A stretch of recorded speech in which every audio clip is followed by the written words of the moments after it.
آج ہم بدھ مت کے کچھ اہم پہلوؤں کو سمجھنے کی کوشش کر رہے ہیں۔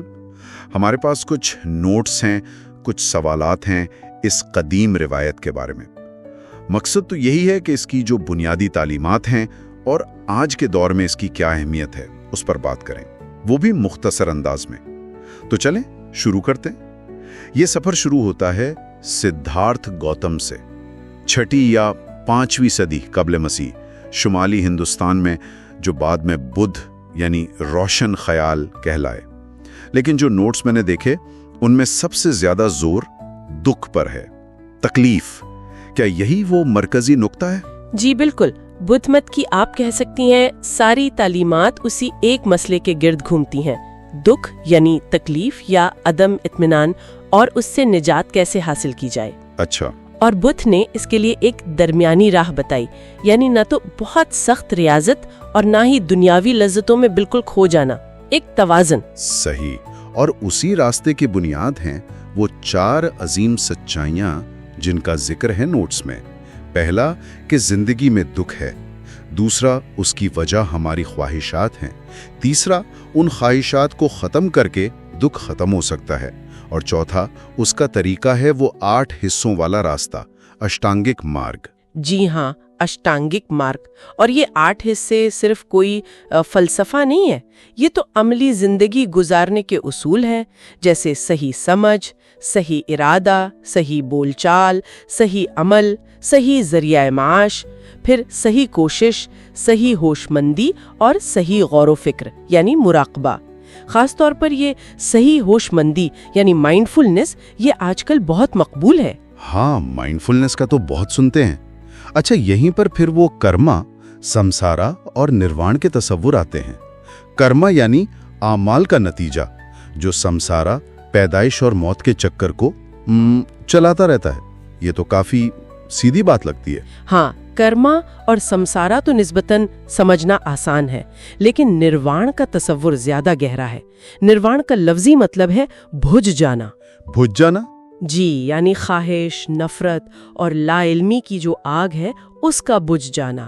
یہ اس سمسارا کے چکر سے مکمل آزادی ہے، اور یہیں پر اناتا یعنی بے خودی کا تصور بہت بہت اہم ہے۔ بدھ مت کے مطابق کوئی مستقل میں یا روح جیسی چیز نہیں ہے۔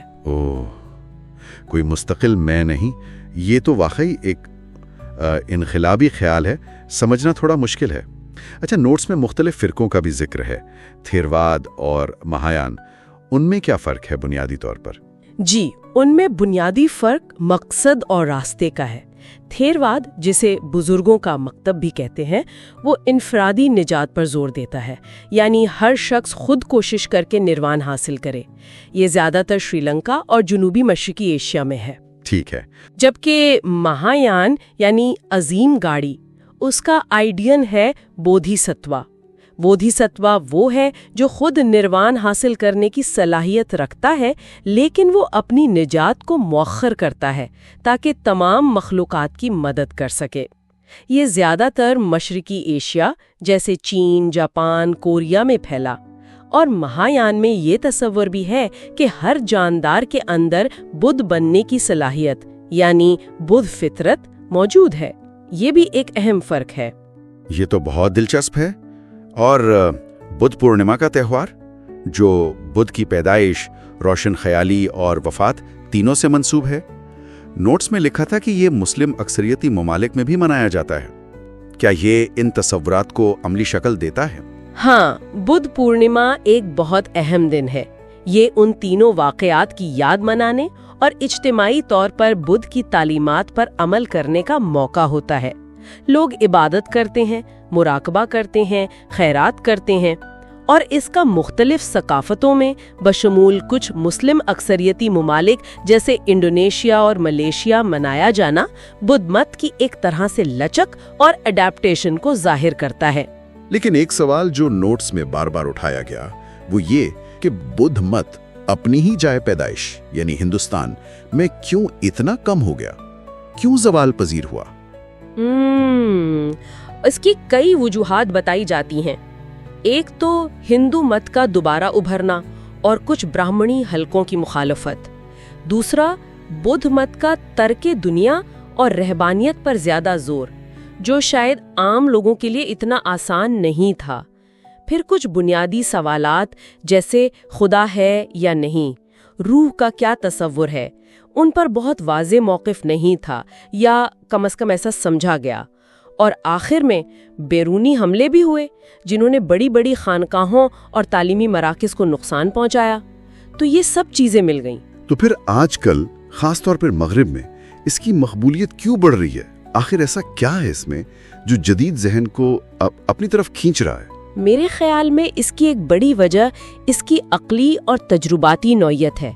بدھ نے خود کہا تھا کہ میری باتوں کو صرف اس لیے نہ مان لینا کہ میں کہہ رہا ہوں، بلکہ خود آزما کر دیکھو، تجربہ کرو۔ اچھا۔